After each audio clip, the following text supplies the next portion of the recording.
Shear by Chilord, Chapter 17, Warning. Shear by Chilord chapter against dark. Narcissa had watched her sister almost stumble through the halls of Hogwarts, her eyes staring vacantly forward, almost unseeing as she mechanically walked towards the exit. For a moment she had almost approached her, almost gone to her. But something about the way she moved, something about the look in her eyes, even from the distance she had been, was enough to hold her back. It did not take much to guess what the problem was, even for her, nor did she think that it would be too hard for her to figure out exactly what her sister was likely to go do. Sighing, she shook her head and straightened her shoulders. She would have to have words with her other sister. Is something wrong? A familiar voice suddenly asked as Narcissa almost jumped in surprise before quickly forcing face to a stony calm. Potter, she stated evenly, as she saw James Potter standing there, looking at her curiously before nodding her head to his companion. Sirius! You're not answering the question, James pointed out plaintively as he crossed his arms about her chest and gave her a look. Whether or not I answer the question is my own personal prerogative, Potter, and it is none of your concern, she stated primly as she gave him a sharp look while looking slightly flustered. Well, excuse me for trying to make sure you were all right, Princess, James stated with a snort and a bit of sarcasm. I was just trying to be nice about it. Sirius groaned lightly and nudged James with his elbow. Come on, mate, don't we have enough trouble without you going and antagonizing my cousin? She's at least been decent, hasn't she? She was, James admitted with a slow nod. She's not right now, though. She's being a bit of a jerk. Please, Sirius asked again with a pleading look in his eyes. I mean, come on, my family's finally being decent. I don't want it to start going to hell with them, turning back into a bunch of angry Burks. She's not exactly helping that idea, James snapped back, before looking at Narcissa with all the seriousness an 11-year-old child could muster. Being upset is no reason to not comport yourself with civility and decorum. It doesn't matter what your position is compared to someone else. Let them degrade themselves. You're supposed to do your best to offer compassion and consideration. He paused a moment, and then his eyes narrowed until they showed that they will not offer you the same. When he made the statement, he stood straight, giving her a sharp look in the eye, his back ramrod and the look in his eyes, one that wouldn't be easily cowed. So, what are you going to do, Black? Offer the same consideration given to you, or throw it back in my face? Sirius groaned and palmed against his face. Narcissa, however, just stared at him in silence for a long moment. Then she took a slow, deep breath and nodded her head. I apologize, Potter. I am merely worried about my sister and need to talk to Andromeda. And then it was like a switch was thrown and James, with nodding his head, looking sympathetic and even worried. Right then. Hope everything's all right. Anything we can do to help. Not at this moment, but I will keep you in consideration going forward, she informed him with a slow nod of her head. Good day, Potter. Sirius. She half bowed to them both before turning and making her way to search the school for her sister. Seriously, James, have you gone daft in the head? Sirius asked with an almost whining tone in his voice. I mean, come on. You know, she could have hexed us 7 ways to misery, right? So, James asked as he looked back at Sirius, tilting his head to the side questioningly. What's that got to do with anything? Sirius looked at his friend for a moment before sighing and letting his shoulders slump. I'm seriously starting to see what Father meant by Potters being utterly nutters. If you aren't willing to stand up for what you say and what you believe, what else are you going to be other than a fraud? James asked pointedly as he looked back at Sirius. I mean, sure, it's scary and stuff like that, but if I just let myself only do stuff because it didn't scare me, what would I end up being? I just want to keep my family from going back to being how we were, Sirius said quietly as he looked down. I don't want to lose this, James. You don't get how they were before. You don't understand how much different they are now. So much is different, and I don't want to lose that. And if it's something that breaks that easy, well, James started to say before pausing and shrugging his shoulders. Well, wouldn't that mean you're, gonna have to spend the rest of your life being scared and worried about breaking it? That really how you want to live? I just want to have my family. I finally have them, and I don't want to lose that, Sirius said as he shifted his feet around. I really don't want to lose them. Really, really don't. If you say so, James noted with a slight frown before shrugging. Wanna go prank those bastards that called us blood traitors? Yeah, Sirius said, as he breathed a sigh of relief. That was something he could get behind easily enough. He's not really interested in it. He wants to impress Professor Potter and be on his best behavior, James stated with a shake of his head. And he convinced Pettigrew it would be a good idea, too. Guess that just leaves the two of us then, Sirius stated as he straightened his back and made a show of straightening his robes. What was the pity, then? Oh! James looked at Sirius in confusion. Why do you say that? Because neither of us know much of anything about restraint unless family's involved, Sirius reminded him, before grinning a bit, which means we'll likely cause too much trouble without them trying to stop us, if you say so, James said with a slow nod. Not sure what trouble that'll mean for us, but sure, if you say so. Sirius wondered for a moment if Potters were all as absolutely nutters as James when it came to everyone outside of their family and friends, then quickly shrugged off the thought. He was technically both, so he didn't really have much to worry about, did he? Harry was in the middle of teaching one of his third-year classes when he felt the creations he left in the cave come to life. Frowning a bit, he had paused the lesson, lifting up a hand to signal for the students to be silent as he focused on confirming he had actually felt what he thought he had. Confirming it once more, he sighed and shook his head. "Is there a problem, sir?" one of the braver third-years asked, a hesitant tremor in their voice. "No," Harry stated simply, as he reluctantly pulled his attention away from the notification he had got. "Simply an alert spell I cast some time back has been triggered. Unfortunately, it is also something that I will have to be leaving to investigate shortly."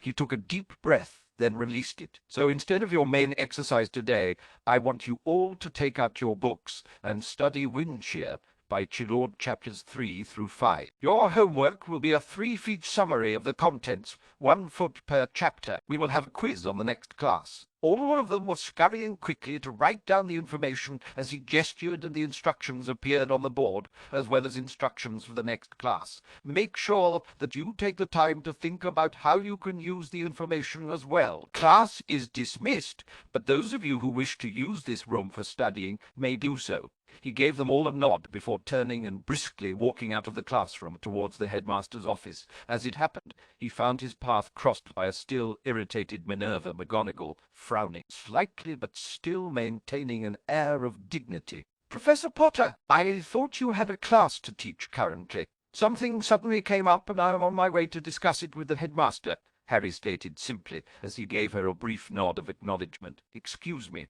what could possibly be so important as to lead you to abandon your students?" she demanded with a glowering glare at him, while keeping pace with him. "It's not particularly any of your business," he retorted flatly as he kept his voice calm and reasonable, "but if you insist on knowing, an alert ward I set up has been triggered, and I need to see to it." Her face twisted into a grimace, but she halted her hounding of him and gave him a slight nod of acceptance. After all, matters of security, as long as they weren't abused, were something that teachers had the right to investigate. "Have you contacted the Aurors?" "No," Harry stated simply and shook his head. "Nor do I intend to. That is highly irreg. I prefer them not be put in danger," he stated simply as he shook his head. "Trying to work with people I don't know and don't know me just adds a degree of complication that puts everyone in danger." For a moment she opened her mouth to again protest before frowning a bit. "Is it truly that difficult for you?" he snorted at that. "Professor McGonagall, I specialize in capturing and containing dark curses. I also turn them back against their casters, along with some of my more unique forms of elemental manipulation. It is very easy for someone that doesn't know how to work with me to end up hurting themselves and others because they panicked and did something stupid." She grimaced a bit at that. "Do you not trust anyone, then?" He paused where he was, almost causing her to collide with his suddenly stiff back, before he slowly turned himself around and affixed her with a look. "Professor McGonagall, I happen to have had quite a number of people I trusted, people who I knew would have my back through anything and everything. Unfortunately, all of those people are gone now, and I am not so foolish as to think that the kind of rapport that takes years to build can be built up again with complete strangers in a simple matter of moments." The unspoken ferocity in his tone made her take a step back, almost stumbling as the air of danger clawed at her. Slowly swallowing the thick bile of terror that she could feel squirming in her stomach, she reluctantly nodded her head. see. No, you don't, Harry stated with a resigned sigh as he broke his eyes away from her and turned back towards his previous path. Now, if you will excuse me, I need to be on my way. Without waiting for her answer, he resumed his walk towards the headmaster's office, leaving her behind to consider exactly what his words meant. Narcissa eventually found her sister settled at one of the tables in the great hall, enjoying a free period with Ted Tonks. Steeling herself, she quickly strode over directly in her direction. She was supposed to already be in class, but family always came first, Andromeda, Narcissa said with a quiet urgency. Her hand reached out, lightly taking hold of her sister's sleeve and tugged upon it. "We need to talk. What is it?" Andromeda asked as she turned her attention away from Ted onto her little sister.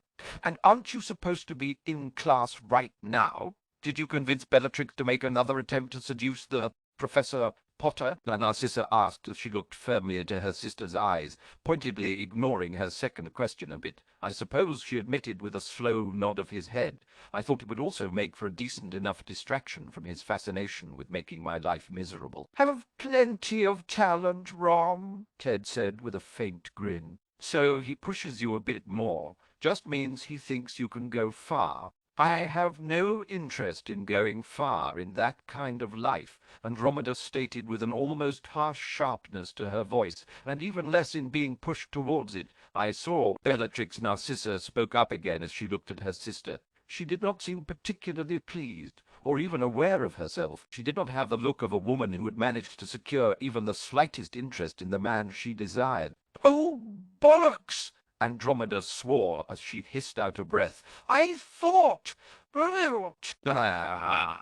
Narcissa hissed out as she glared, scandalized at her sister, before looking at Ted with a scathing glare. "This is all your fault, getting this crass and ill-thought-out behavior in her head. No, pretty sure she was like that before we got involved." Ted disagreed with a shake of his head and a look of amusement on his face. "She just kept it hidden better before the whole thing about us being together came out to your family. This is not—" Andromeda started to say before shaking her head.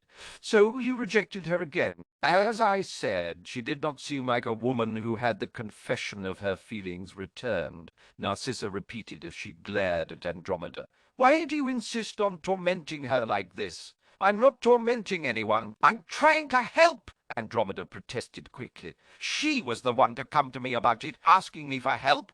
And did you ever consider if she actually should have that help or not?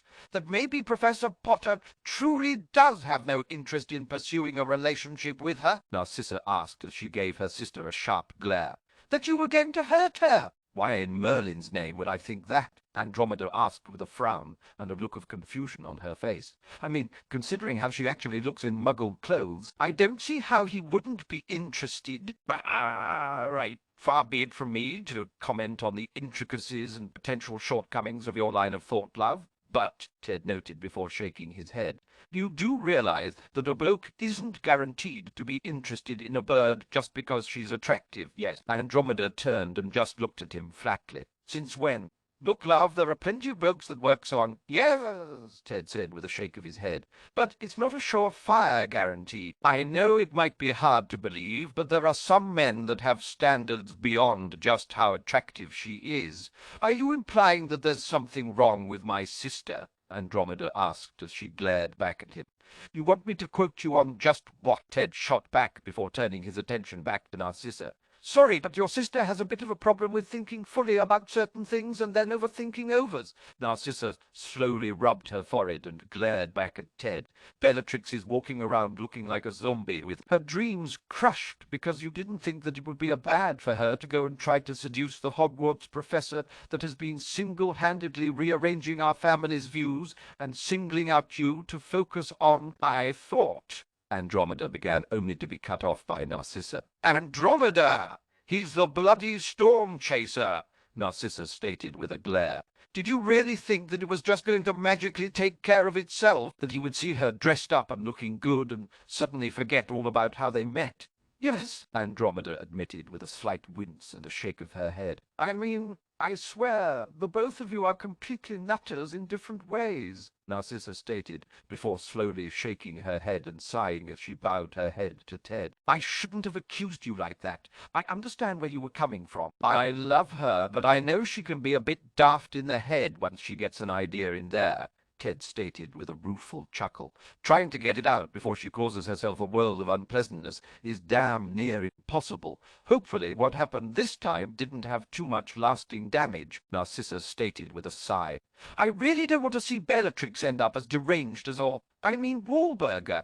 It was at that point that they saw Professor Harry Potter hurriedly along the edge of the Great Hall in a path that would lead him quickly towards the headmaster's office. Narcissa shuddered as she saw the stormy expression on the man's face. I really hope that Bellatrix is all right. Is there something I can help you with, Professor Potter? Dumbledore asked with a slight frown and an arched brow. I thought you had a class too. Warlord alert, was all Harry said as he nodded towards the professor's fireplace. Need to flew to Hogsmeade so I can look into it. What manner of ward alert? I was unaware you had any property, Mr. Potter, Dumbledore stated with a frown. Ward on a cave I had a feeling Voldemort would be making use of, he stated simply, shrugging his shoulders slightly.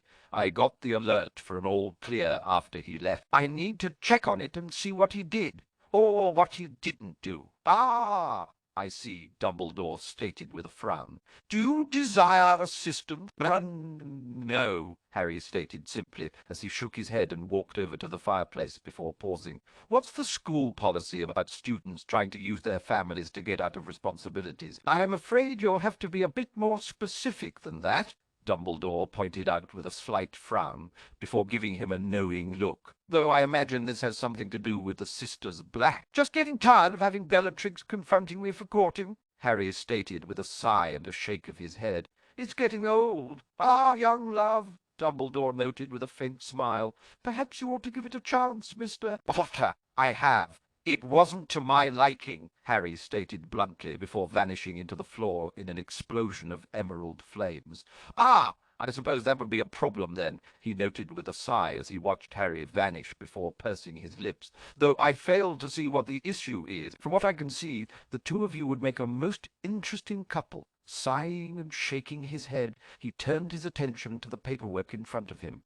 An interesting project for another time, he supposed. Bellatrix knew next to nothing. She existed floating in a pleasant fog that didn't have the unpleasant realities of her life. Instead, she enjoyed the warm, soothing sensation of doing nothing but what she was told to. Well, my lord, you have captured one of the blood traitors. Do with her, a voice commented. Not that she really felt like paying attention to them. She had more important things to do, like enjoying the cloud she drifted on. Be silent, fool! A part of her wanted to giggle at that. She vaguely recalled the spell, one that she'd been hoping to learn how to cast, to master. That had been a long time ago, hadn't it? The screams around her mattered little to her. She just had to stand there, enjoying the feeling that permeated her body. That was nice. Tilting her head to the side, she frowned just slightly. Or was it she remembered that the storm chaser didn't like that about her? How she thought it would be fun to be dangerous, dark, destructive. Should she really be just standing her, letting all this happen? Damnable little wench, Imperia. And instantly all her thoughts and worries went away. That was nice. Nothing to think about once more. My lord, I apologize, but if she's going to be so difficult to keep under, shouldn't we just... You wouldn't be implying I'm having difficulties controlling one blood traitor? No, would you, Avery? No, my lord, I would never. The screams started up again then. They weren't very nice, she decided. Too shrill and pleading. Did they always sound that way? She remembered how she sounded when she screamed herself before the storm chaser. She didn't particularly like that sound either, now that she... Something again! Get out of those worthless muggle scraps you call clothes, you little wretch! She blinked a moment before realizing that the order was for her. Slowly, mechanically, she removed things. First the shirt, then the jeans, a moment later the brassiere and the panties until she was standing there, completely naked. Now burn them and go put on your uniform for tonight. His voice was sneering and acidic as it commanded her to action. But that didn't bother her. She just needed to do as she was told. Nothing else really mattered. Soon the clothes burst into flame, and she watched them for a moment, almost feeling something, but it was too faint, too weak to make an impression. Then she moved as she had been told. It was so much easier to just do as she was told, and ignore her own wants and expectations. A part of her mind noted that the uniform couldn't really even be called a robe.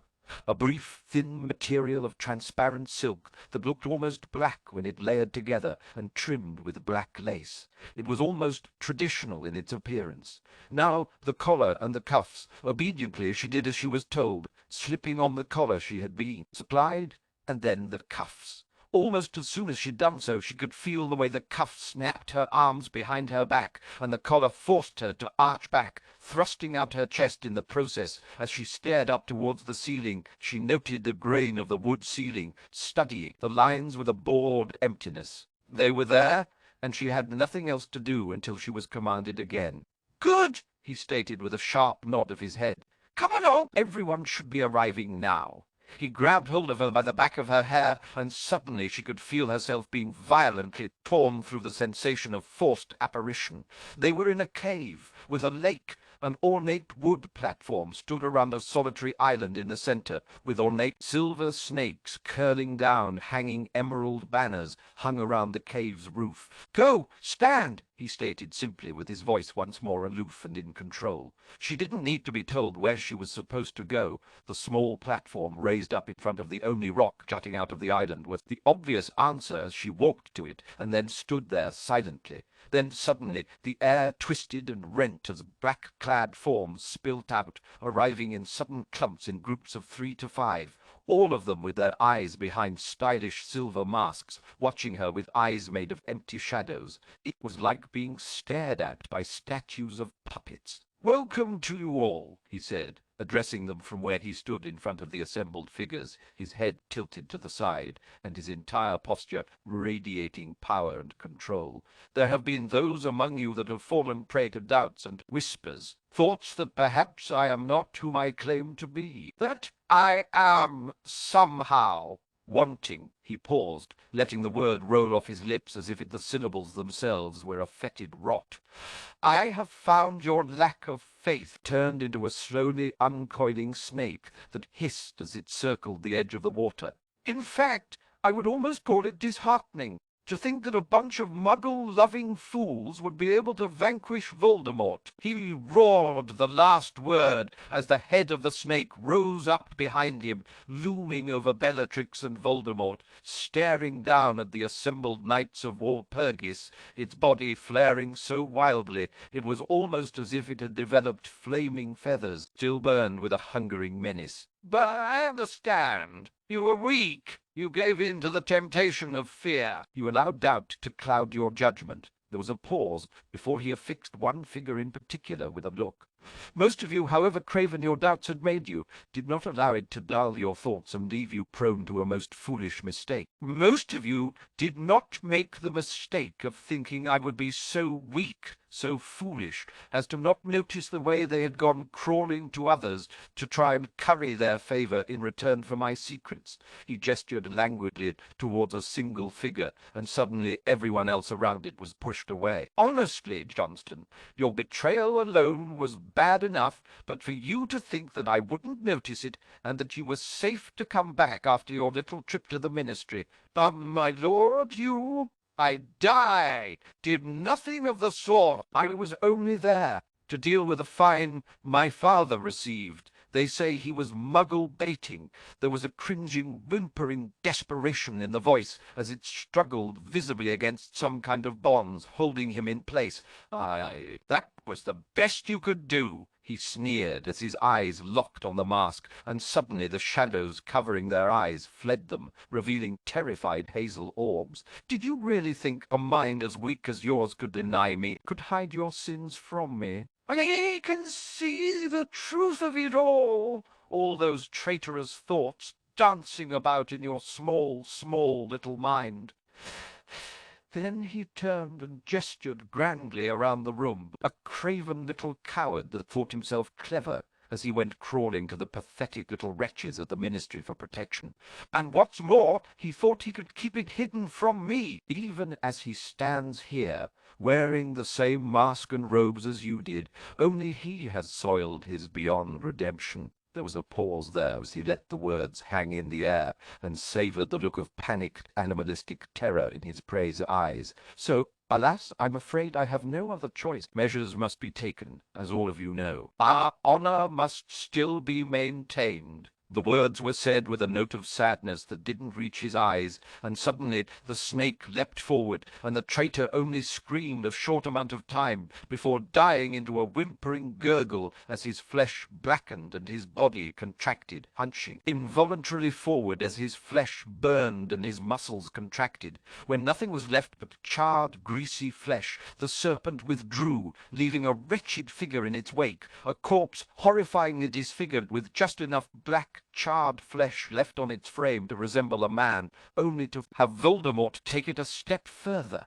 A gesture and a sickly spell shot out, wrapping itself about the figure with a nauseating glow. But even in death and dishonor, there are still uses for such a creature, Voldemort noted idly as it straightened and stood on poorly angled legs, arms curled back against its body as its head hung limp and broken to the side. After all, why make such a thing even more of a waste? And then the burned Inferni turned and stumbled into the water of the lake, falling down into its depths and vanishing from sight with an unnatural speed. He turned and smiled at them, a sharp, vicious thing that made them all shift nervously about. For all your doubts you did not falter and did not flee. So I have a reward for you. I welcome you all to where I first realized my role in this world, where I first started on my path of cleansing away the mud and the filth, where first had the pleasure of ending one of their worthless lives. They all looked both eager and worried,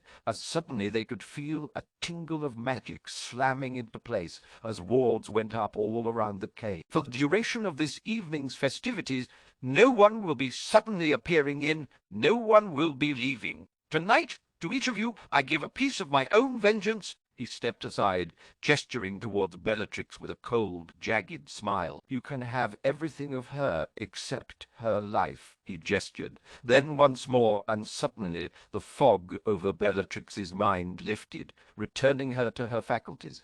But no need to deny her the enjoyment of the experience. Now is there. And suddenly it was like a switch had been flicked, and the pleasant haze of the imperious curse withdrew, leaving her suddenly aware of her surroundings and her situation, standing half naked in front of a group of masked knights of Walpurgis, bound and helpless, without her wand, in a place where she didn't know where she was, trapped under magics she had no comprehension of. She shook away the last fogging clouds that remained of the spell, and then sucked in a sharp breath as the reality of her situation sank in. There we go. Now she has some fight in her again, Voldemort noted with a drawl, as he gestured and an onyx throne appeared at the back of the island, where he took a seat, the burning serpent looming menacingly above him. I do expect all of you can do something about that. It was then she realized exactly what they planned to do to her when the first figure advanced on her. No! Oh, shut up, you blood-traitor bitch! One of them spoke up, his wand slashing up as a sickly yellow length of magic snapped out and grabbed hold of her collared throat. And get on your knees where you belong. She could smell the leather of the collar burning, an acrid, greasy smoke that burned at her nose as she was suddenly pulled forward, slamming her down onto her knees as she felt the first sharp pain of her knees hitting solid stone with only a thin piece of silk to cushion her. Then she felt a sudden sharp twist of her hair being grabbed, pulled tight and vicious. With a hiss of breath, she felt how she was forced to arch back, to stare up at the silver-clad face, even as she struggled against the grip. You disgusting little harlot! She froze at the voice. The words mattered little, they never had, but she recognized the voice itself instantly. Walburga! You ruined everything! Then she felt the backhanded slap across her face as her flesh scratched and tore from the few scant rings the woman still kept. You cost me my family, my history, my dignity, my legacy. All because you wanted to be a panting little bitch for some dirty half-blood mongrel. Bellatrix could feel the stinging slap once, then once more, before something hot and wet splashed on her face, her aunt's spittle, before her face was thrown down, almost stronger than she could resist. You should be grateful that you'll at least have something to offer your betters before your worthless life is ended. Even if it's to relieve themselves of their frustrations. She could hear the sneer in that voice, sharper, uglier than she remembered. Even if they're just going to waste their seed on your worthless body. Then she could feel her aunt's face replaced by another, stronger, larger hand, and she was suddenly forced face down into the ground as her hips unconsciously rose, her body not flexible enough to curl down completely. Well, that's a bit much. Maybe some of the more desperate will have a go, but some of us can enjoy ourselves in a much less demeaning way. And then she screamed as the curling shock of pain wroth up her spine, leaving her clawing, spasming in the air. Like that. Not quite like a crucio. It doesn't make your entire body just sing like the Cruciatas, but it leaves such a wonderful spread of sweet, raw flesh. She could feel the tip of his wand then, pressing into her, tracing over her flesh like nothing, before suddenly hitting one particular patch, and it again exploded in pain. We developed it after noticing the effects of a particular magical beast that liked to make its victims suffer an excruciating fate before they died. I've always wondered, though. Bellatrix endured it for a time, fighting down the tears, trying to give them as few screams as she could, but she could only last for so long before she finally couldn't help but scream and scream and scream and scream. Harry hadn't been in any particular hurry as he made his way through his secret tunnel. Voldemort had hardly done much to the cave beyond the inferni that he had stalked and the poison hiding the locket last time, and the poison, he knew, came after Sirius and Regulus were much older. He did, however, note subtle tingling of magic as he approached and frowned slightly. That was not what he was expecting. A quick check made him even more confused. Anti-apparition and portkey wards. Why in Merlin's name would he have those up? He frowned and closed his eyes as he extended his will out to the stone ahead of him and assured himself that yes, they were still there, ready to go to work, which meant that there was another reason for those wards to be up. A feeling hit his stomach, a dark, sinking feeling that promised no small amount of horrible, horrible things ahead. He'd already thrown everything that would be to the wind with his actions so far. Was this part of the fallout of his actions? Had Voldemort merely used the cave for other purposes that he'd never learned about? What reason would he have had to erect wards preventing anyone from leaving? Too many questions, too many things it could be, too many horrible thoughts he didn't to contemplate. But he needed to know what he was going to face before he did anything. So he willed a number of his creations to break away, peeling back from the wall until only a thin layer remained. A thin layer that did not stop the faint sounds of screaming from reaching his ears. Fighting down the urge to immediately rush in, he had a small piece of stone at eye height pull away from the wall so he could see inside. When he did, what he found made his blood boil.